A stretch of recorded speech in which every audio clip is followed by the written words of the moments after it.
اور یہ میں آپ کو سندھ کا اس وجہ سے ہم نے ڈیٹیل میں بات کی ہے کہ وہاں کے جو حالات ہیں بدقسمتی سے شہروں میں، اور جو اب پی ڈی ایم کے اس رجیم چینج آپریشن کے بعد بدقسمتی سے اللہ نہ کرے ایسے حالات آئیں اور اللہ ہمارے ملک کی حفاظت کرے، لیکن وہ اسلام آباد، لاہور جیسے شہروں کو بھی اس مقام پہ لے جانا چاہتے ہیں۔ پاکپتن میں ڈسٹرکٹ ٹریفک آفیسر کا ڈی پی او کو عید گفٹ بھجوانا مہنگا پڑ گیا۔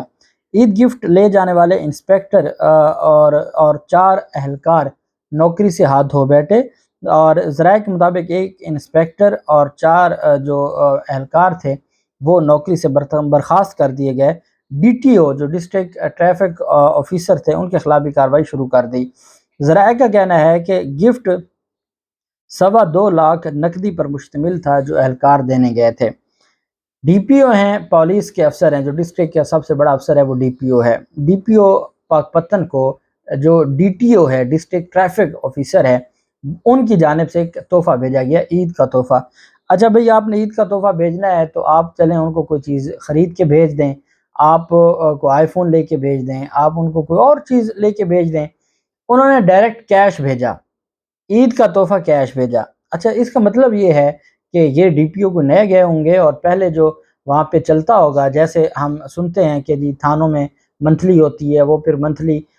سینئر افسران کو جاتی ہے، اور پھر اس طریقے سے یہ پورا نظام چلتا ہے۔ تو اس کا مطلب یہ ہوا کہ یہ تو پھر سارا کچھ ہر سال عید پہ جاتا ہوگا یہ تحفہ، اور یہ پہلا ڈی پی او ہوگا، یا وہ خود ان کو ان کی جو انہوں نے اس کے اوپر ایکشن لیا ہوگا، یا معاملہ لیک ہو گیا ہوگا، کچھ تو ہوا ہوگا۔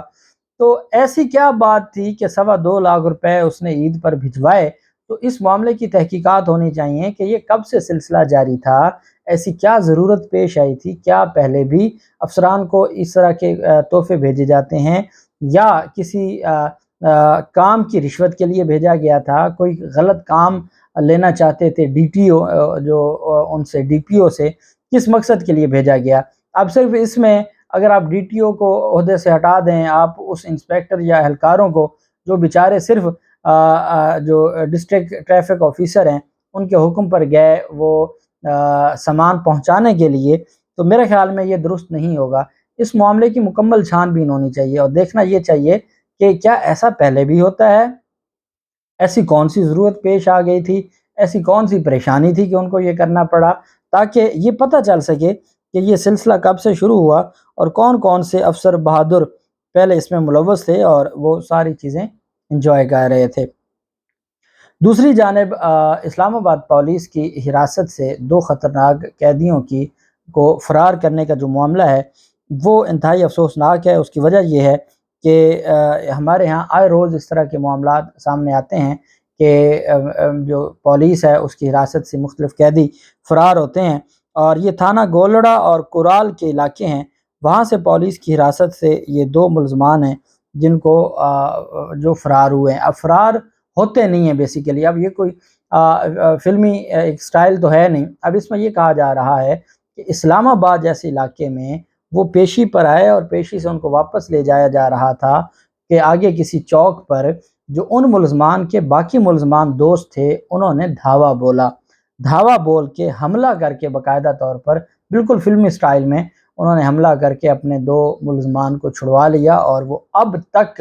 روپوش ہیں، اب تک وہ نہیں ملے۔ یہ اسلام آباد کی حالات ہیں جس کے اوپر جسٹس طارق محمود جہانگیری صاحب نے بھی اور جسٹس محسن اختر کیانی صاحب نے بھی ایک دفعہ بات کی تھی کہ اربوں روپے کے سیف سٹی پروجیکٹس لگے ہوئے ہیں، اور اگر یہ حالت ہے کہ وہاں دن دہاڑے خطرناک قیدی فرار ہو جائیں اور پولیس ان کی حفاظت کرنا یا ان کو حفاظت سے جیل پہنچانا تو دور کی بات ہے، یہاں ہم نے دیکھا سیاسی قیدیوں کے تو آپ نے بختر بند گاڑیوں میں لایا جاتا تھا، ان کے چہرے بھی چھپائے جاتے تھے اور اس طرح کا سلوک کیا جاتا تھا، لیکن جہاں پر جو ایکچول لوگ ہیں ان کے خلاف کارروائی کی باری آتی ہے تو آپ وہاں پر جو چیزیں ہیں وہ آئین اور قانون کی دھجیاں اڑا دیتے ہیں اور آپ کے بس میں کچھ نہیں رہتا۔ میں یہ سمجھتا ہوں کہ اس پر ایک تگڑا ایکشن ہونا چاہیے، اور ہم نے ماضی میں دیکھا ہے چونکہ بطور قانون کے طالب علم ہم عدالتوں میں دیکھتے ہیں کہ کس طریقے سے اس طرح کے معاملات ہوتے ہیں اور اس میں پھر پولیس کا کیا کردار ہوتا ہے، کہاں تک انوالو ہوتی ہے۔ تو اس پر جب ایکشن لیا جائے گا تو پتہ یہ چلے گا کہ یہ معاملات کہیں اور سے ہو رہے تھے۔ اتنا کوئی بڑا جو خطرناک قیدی ہے وہ اتنا بھی طاقتور نہیں ہو سکتا کہ وہ اسلام آباد جیسے شہر سے پولیس سے اپنے ملزمان کو چھڑوا کے لے جائیں۔ اللہ پاک پاکستان کا حامی و ناصر ہو۔ بہت شکریہ۔ اللہ حافظ۔ پاکستان زندہ باد۔